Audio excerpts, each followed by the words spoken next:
remote working is hurting the hospitality industry.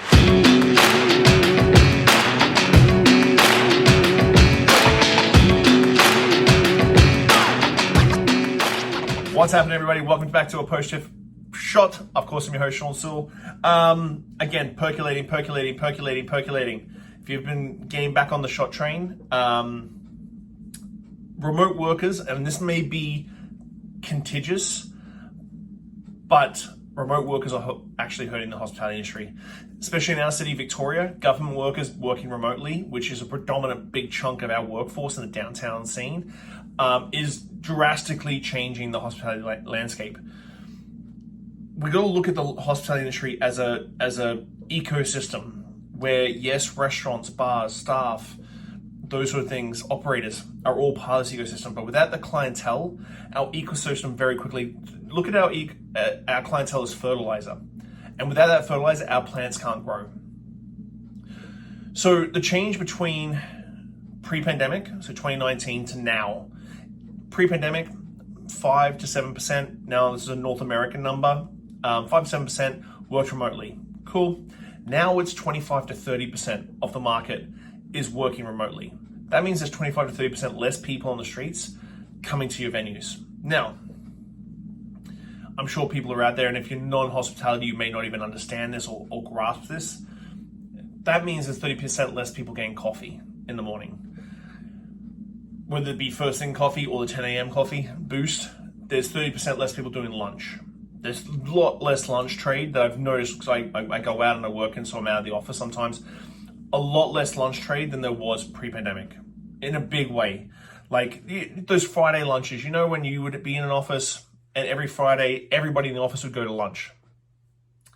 That is sort of like slowed down. Happy hours are being affected drastically by remote workers because there's less people going out. And if your buddy who's a remote worker, or you alternate remote work, you're not going out by yourself 9 times out of 10. So the movement of large parties for happy hour in the market has waned quite considerably. There's been multiple articles from VinePair and Wine Spectator and other industry manifestos that talk about how happy hour is dying.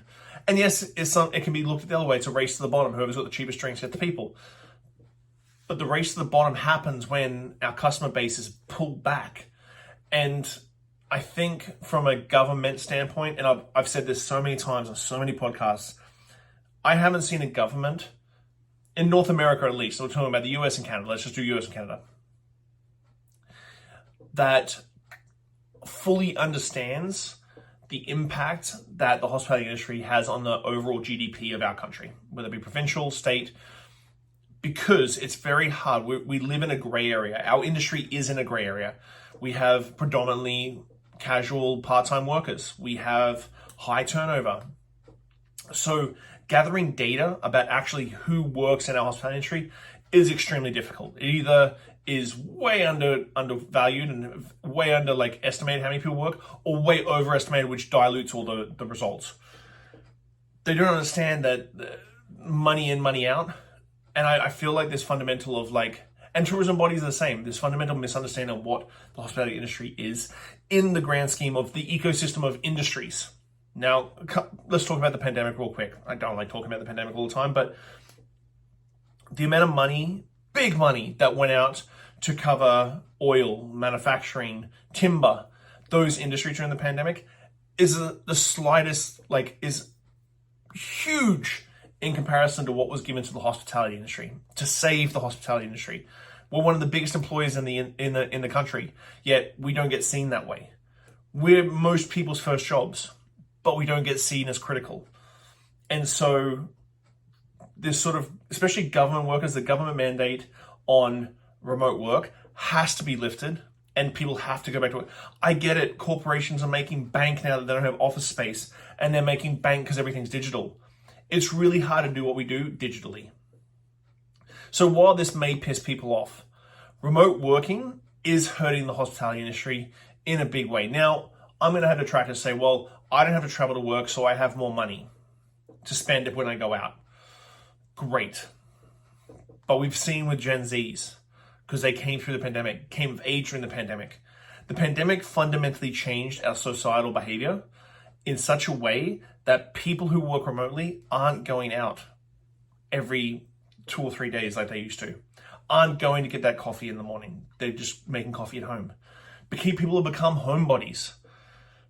And this is fundamentally changing our hospitality industry. And you're seeing that in big venues, big high volume venues that have massive spikes during the tourism season, and the rest of the year they're pretty dead. All these things are factoring in. So you have to understand from I hope anyone, which I doubt anyone in the government's listening to this, or tourism bodies, or anybody who goes to bat for the hospitality industry, please take a moment to actually talk to operators, and operators be much more macro, because this is how people think when you talk to them, and make them understand that as part of the ecosystem, hospitality is a big chunk, whether it be the tourism ecosystem or much bigger full ecosystem. Hospitality is a big chunk. We pay a lot of taxes for alcohol, for everything. And that needs to be addressed, or we're going to see a massive downturn, continuing downturn in the hospitality industry in the next couple of years. I'm trying to be positive for 2026. I think you can make money in this industry still. I still think you can be passionate and love this industry. But I think this is something that we need to address pretty drastically, pretty quickly, and go away from multi-billion dollar corporations saving money having office space, or governments saving money with office space, to understand that your employees are part of our ecosystem. They're our fertilizer, and that's what helps us grow.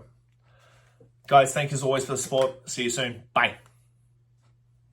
All right, post shifters, that's it for now. Keep your standards high, your spirits neat, and your team tighter than your forecast. Catch you next week on the Post Shift Podcast.